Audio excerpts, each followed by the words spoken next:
है त ल। यो चाहिँ मटन ल्याएको आज चाहिँ मटन यसो बनाएर खाम भनेको गाइज हैन। एकदमै स्पेशल छ गाइज हैन। हेर्नुस् यस्तो छ मासु एकदम बबाल र आज चाहिँ कस्तो हुन्छ टन्न खाएर मतलब बनाएर यसलाई स्पेशली बनाइन्छ।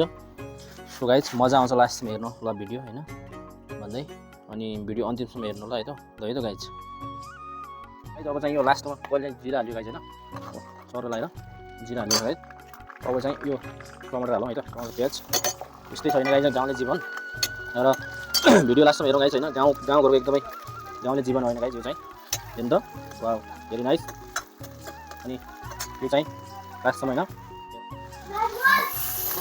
कलर यसमा मसला चाहिँ हाल्यो गाइज हैन। यसरी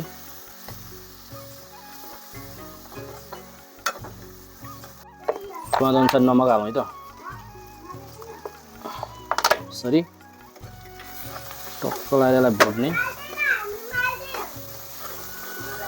यो चाहिँ होटलको स्टाइल हो है त गाइज भनेर भन्न मिलेन। अब चाहिँ हामी के हाल्ने यसमा मटन हालौँ है त ल एकदमै स्पेशल छ मटन है त। अब हालिदिएर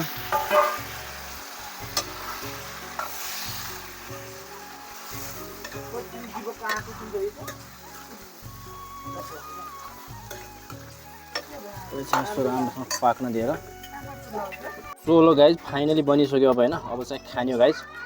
तपाईँलाई टेस्ट कस्तो लाग्छ म देखाउँछु त ल साथीहरू। चाहिँ फाइनली अब भइसकेको छ